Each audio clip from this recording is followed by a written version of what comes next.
Assalamualaikum warahmatullahi wabarakatuh. Teman-teman sekalian yang saya banggakan, saudara-saudara sekalian yang saya muliakan, alhamdulillah kita bisa berjumpa lagi di channel ini. Semoga kita semua diberikan kesehatan oleh Allah, diberikan kesehatan badan dan juga diberikan kesehatan akal. Ada sebuah video yang saya kira video ini sangat penting untuk kita simak bersama, untuk kita cermati bersama. Karena di dalamnya ada sebuah uraian-uraian atau narasi-narasi yang cukup penting dan sangat disayangkan sekali apabila tidak dipahami dan tidak diambil untuk dijadikan sebuah pelajaran untuk kita semua. Ya, di sini disampaikan oleh beliau Tengku Mudakori. Nah, jadi kan siapa sih yang tidak tahu, yang tidak pernah melihat wajah Tengku Mudakori? Sekarang itu viralnya bukan hanya di YouTube saja, bahkan di TikTok, bahkan juga di Facebook. Wajah beliau cukup dikenal ya oleh orang-orang yang selalu mencari info tentang nasab. Ya. Mari kita simak ya. Ini ada sebuah pelajaran yang sangat penting lah. Kita simak langsung ya seperti apa videonya. Saya putar ya.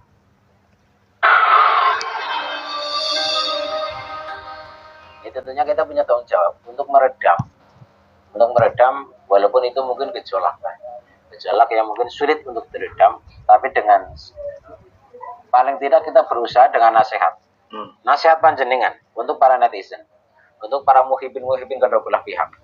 Monggo ya, untuk disampaikan. Ya, nasihat saya gini, orang dalam menyikapi sesuatu itu kan dengan nalar dia. Ya, kita tidak bisa menembus untuk memberi perubahan kepada mereka yang berpikir yang tidak objektif, ya, yang berpikir dengan nalar dia sulit, ya.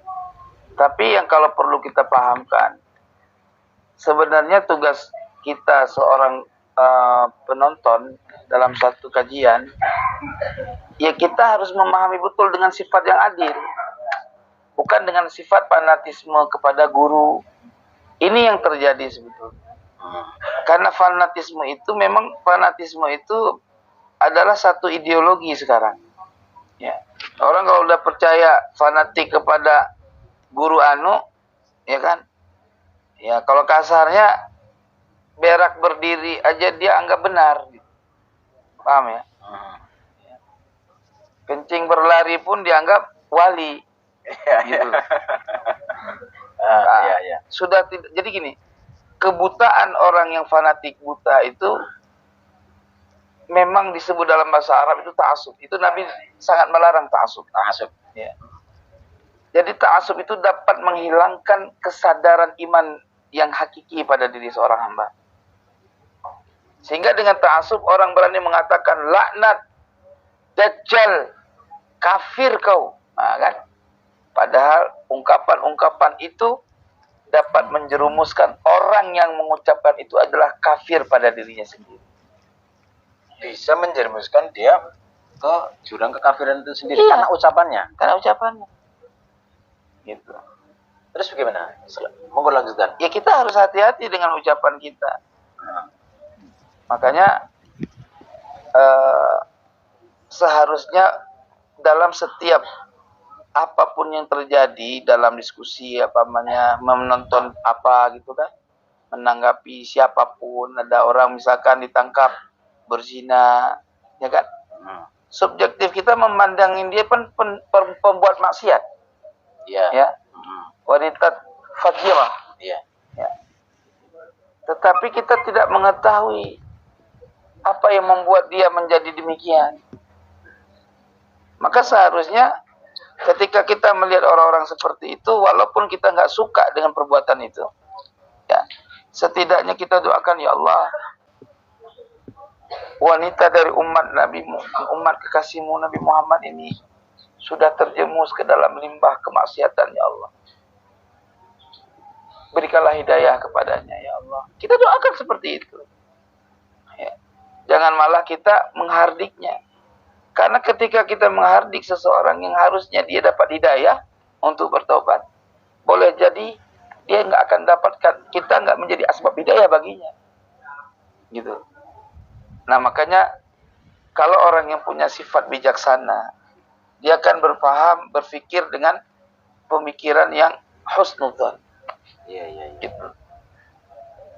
Dalam setiap diskusi, ketika lawan diskusi itu kalah, bukan berarti orang yang kalah itu bodoh. Harus paham itu. Iya.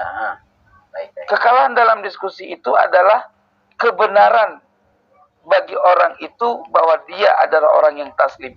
Orang yang taslim dalam kesalahan yang tadinya dia pahami benar, itu adalah kekasihannya Allah. Misalkan gini, kita berdebat satu masalah. Menurut Anda hadza haram. Kepiting lah. Menurut sampean kepiting itu makruh. Ya. Menurut saya kepiting itu haram. Kita berdebat. Pakai kitab ini, pakai kitab itu. Ternyata dalam perdebatan hujah saya lebih kuat sesuai dengan matan kitab. Hujah sampean kuat tetapi dengan nalar kitab. Paham nggak? Kitab, nalar kitab. Contoh gini. Di dalam kitab dituliskan sirton haramun misalkan. Tidak ada matan kitab dalam ashab Syafi'i menyatakan sirton makruhun misalkan. Asirtanu makruh, nggak ada. Yang ada sirtonu haramun, ya kan? Oke. Kalimat yang ibarat kitab yang ada pada dalil saya itu jelas tertulis demikian. Nah, dalam ibarat kamu tidak terang makruh itu. Dari mana kamu mengarah makruh? Dari pengertian makna sirtan. Sehingga kepiting yang dikatakan sirtan itu, yang diharamkan itu adalah yuyu. Yuyu. Apa yuyu? Yang bisa dia masuk ke lubang dan naik ke darat seperti biasa, itu yuyu. Beda dengan kepiting. Sirtan yang dimaksud bukan kepiting misalkan. Nah, terjadilah perdebatan analogi. Tetapi ulama mengkategorikan sirtan tidak ada bahasa yuyu. Karena yuyu kan bahasa kita. Iya. Kepiting bangka, kepiting angin, kepiting macam-macam. Kalau bahasa Aceh kepiting angin kan.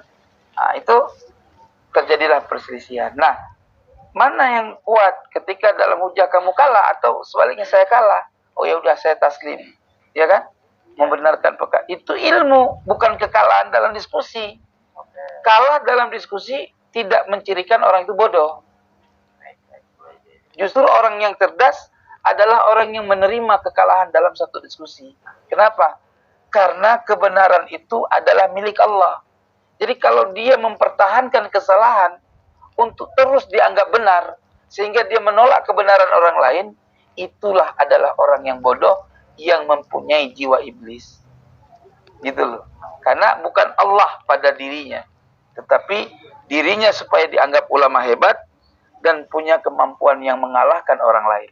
Itu sombong namanya. Jelas tidak? Jelas. Itulah. Jadi itu ya sangat jelas sekali dari apa yang sudah disampaikan oleh Tengku Mudakori. Dan saya kira teman-teman bisalah ya, menyimpulkan, memahami dari perkataan yang seperti itu. Dari bahasa yang seperti itu. Kalau yang saya pahami, jadi ketika kita berdebat, apabila Anda itu salah, akui kesalahan. Dan kesalahan atau kekalahan itu bukan sebuah hal yang tidak baik ketika kita mau mengakui. Jadi jangan ngotot untuk membenarkan suatu yang salah. Ya, jangan ngotot seperti itu. Nah, itu pesan Tengku Mudakori atau nasihat Tengku Mudakori yang sudah saya pahami. Jadi ketika Anda itu berdebat, ketika sudah Anda benar-benar salah dan Anda dikritiki untuk mengakui kesalahan itu, maka kamu yang berdebat dan narasi Anda yang salah harus mengakui kalau Anda salah.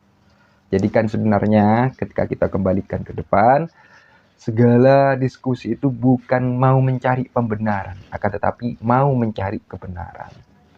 Nah, jadi itu ya bisa dipahami ya.